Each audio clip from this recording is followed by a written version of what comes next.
ഫാദി എന്തോ ഫാദി ഇപ്പൊ ഒറ്റയ്ക്ക് ഇങ്ങോട്ട് വന്നിട്ട് ഒരു കൂട്ടം ആളുകളായിട്ട് തിരിച്ചു പോകുന്ന പരിപാടിയാണ് നമ്മൾ കാണാറുള്ളത്. അപ്പൊ ഇന്ന് അങ്ങനെ എന്തെങ്കിലും ഉണ്ടോ? ഇന്ന് അങ്ങനെയല്ല. ഇന്ന് ഞാൻ പറഞ്ഞുതരാം. ഇന്ന് അവിടെ ഓഡിയൻസിൽ ഇരിക്കുന്ന ആരെങ്കിലും ഒരാളെ, ഉമ്മാനും ഉപ്പാനും ഒഴികെ ആരെങ്കിലും ഒരാളെ, അത് ആ ഡാൻസേഴ്സിന് ഒഴികെ വേറെ ആരെങ്കിലും ഒരാളെ പരിചയമുണ്ടോ നോക്കി നോക്കും. മുഖം ഉപ്പയുടെ എവിടെയെങ്കിലും കണ്ടുവരുന്ന ഒരു പരിചയമുണ്ടോ? ഉപ്പയുടെ അപ്പുറത്തിരിക്കുന്ന ആളെ ഞാൻ സ്ക്രീനിൽ ഏതോ ഒരു റൗണ്ടിലോ സൽക്കാരത്തിലോ അതിലൊരു തലയും വാലും ഉണ്ടായിരുന്നില്ലേ? ആ, അതിലെ ഒരു വാലാണത്. നമ്മൾ ഉപ്പീത്താന്ന് പറയും. ഉപ്പീത്ത. ഉപ്പീത്ത എന്താ ആരാ? ഉപ്പീത്താന്ന് വെച്ചാ ഉപ്പയുടെ ആരോ, ഉപ്പയുടെ ഇത്ത ഒരു അനിയത്തിയാണ്. അതാണ് ഉപ്പീത്ത അല്ലെ? എനിക്ക് ഒരു ഉപ്പീത്തയുണ്ട്. ശരി, അവിടെ അതുപോലെ അടുത്തൊരിത്ത ഇരിക്കുന്നതാണെന്നില്ല, അതെന്റെ അവരുടെ അയൽവാസിയാണ്. ഉപ്പീത്താന്റെ എത്ര സിസ്റ്റേഴ്സ് ഉപ്പയ്ക്ക്? ഒരു സിസ്റ്ററും ഒരു ബ്രദറും. ശരി, അപ്പൊ ഉപ്പീത്ത ഹായ്, എന്തൊക്കെയാ കൊണ്ടുവന്നിരിക്കുന്നത് ഞങ്ങക്ക്? സാധാരണ കുക്കിങ്ങിലൊക്കെ ആണല്ലോ കൂടുതൽ കണ്ടിട്ടുള്ള വീഡിയോയില്. സാരല്ല, ഇത്തവണ സമയം കിട്ടിയിട്ടുണ്ടാവില്ല എന്ന് എനിക്കറിയാം. അടുത്ത തവണ നല്ലോണം സമയം എടുത്തിട്ട് എന്തെങ്കിലും കൊണ്ടുവരണം കേട്ടാ. ശരി ഫാദി, അപ്പൊ നമ്മൾ ഏത് പാട്ടാ പാടാൻ പോന്നെ? ഞാന് സീതാലിക്കുട്ടി മാസ്റ്റർ രചിച്ച ഹനീഫ മുടിക്കോട് ഇക്ക ട്യൂൺ ചെയ്ത ഒരു പാട്ടാണ് തേൻകുഴൽ കസ്തൂരിവാസം. അത് ബാദുഷയാണ് ആദ്യമായിട്ട് പാടിയിരിക്കുന്നത്. ഓ ഗ്രേറ്റ്. അപ്പൊ എന്തായാലും അതുപോലെയൊക്കെ തന്നെ ഇനി ഭാവിയിൽ കുറെ പാട്ടുകൾ ഫാദിയാണ് ഈ പാട്ട് പാടിയിരിക്കുന്നത് എന്നൊക്കെ ഞങ്ങൾക്ക് പറഞ്ഞു കേൾക്കണം. ഓക്കെ, നന്നായിട്ട് പാട് Fadi. Good luck. Thank you.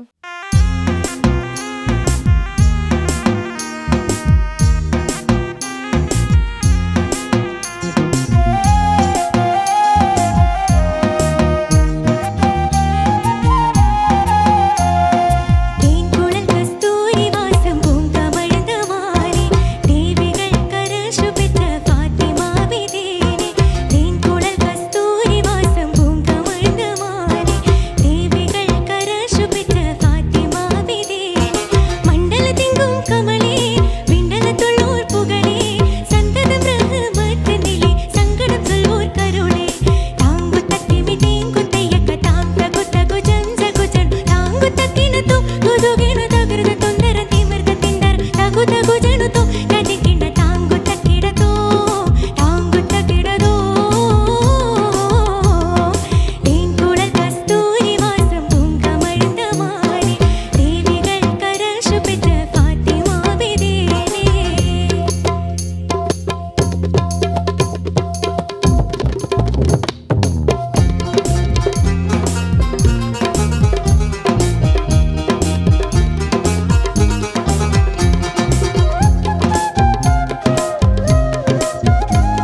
എന്തോ എനിക്ക് ഈ പാട്ട് ഭയങ്കരമായിട്ട് ഇഷ്ടപ്പെട്ടു ഫാദി.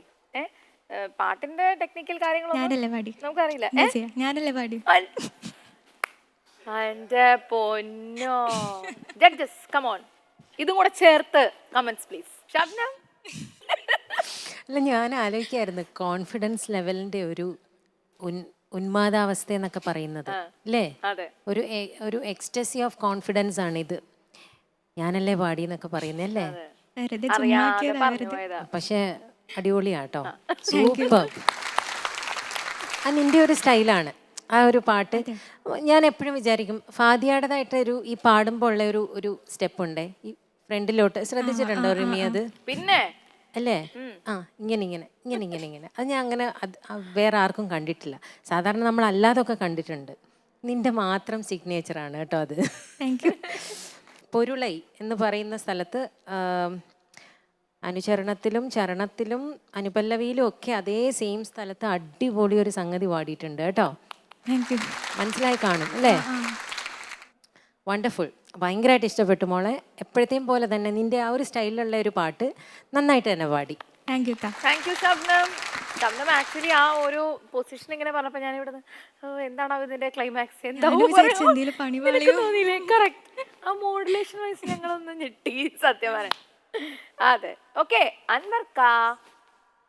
ഫാദിയ കുട്ടി, എന്തോ നമ്മുടെ താളമേളം റൗണ്ടിലെ പക്ക ഒരു താളമേളം, ഇടിവെട്ട്, ചടുല സംഗീതം, പൊളി, നന്നായി. Thank you.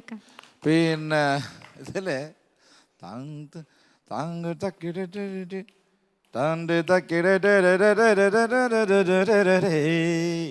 അതായത് ഇങ്ങനത്തെ താങ്ക് തത്തിമി തേങ്കു തെയ്യൊക്കെ താന്തക്കും തകു ജം ജഗു ജണു താങ്കോ, ഇങ്ങനത്തെ ഈ ചൊല്ലുകൾ വരില്ലേ, ജതി പോലുള്ള ചൊല്ലുകൾ വരുന്ന അങ്ങനത്തെ ഇതിനകത്ത് സാധാരണ സംഗതികൾ വരാറില്ല അല്ലേ? പാട്ടിൽ ലിറിക്സ് വരുന്ന ഭാഗങ്ങളിൽ സാധാരണ സംഗതികൾ വരാറുണ്ട്. പക്ഷേ ഇങ്ങനത്തെ ചൊല്ലുകളിൽ ഇടയ്ക്ക് സംഗതി വരുന്നത് ആദ്യമായിട്ട് ഞാൻ കേൾക്കണം. ഞാൻ ശ്രദ്ധിക്കാത്ത ഒന്നാണെന്ന് പറഞ്ഞുകൂടാ. എന്ത് ജണു ജണു തോം തഥിം കിണ ജണു തോം തഥിം കിണ താങ്കു തക്കിടതോ എന്ന് പറഞ്ഞിട്ട് അത് ഒരു 2-3 സ്ഥലത്തുണ്ടല്ലേ. അതൊക്കെ ആ പാടിയ ഭാഗങ്ങളിലൊക്കെ നന്നായിരുന്നു മക്കളെ. അത് ചടുല സംഗീതത്തിൻ്റെ ആ ഒരു സ്റ്റൈലിലേക്ക് അത് കൃത്യമായിട്ട് അത് എന്തായാലും ഇതിൻ്റെ മ്യൂസിക് ഹനീഫ മുടിക്കോട്, അത് അദ്ദേഹം ഈ ഒരു വിഷയത്തിൽ പ്രത്യേകം അഭിനന്ദനം അർഹിക്കുന്നു. വളരെ മനോഹരമായിട്ട് പാടി. പിന്നെന്താ യൂഷ്വൽ നിൻ്റെ ഒരു പോസിറ്റീവ് എനർജി കൊള്ളാം, നന്നായിട്ടുണ്ട്, പാടി. അങ്ങനെ തന്നെ പോട്ടെ. Thank you so much അൻവർക്കാ.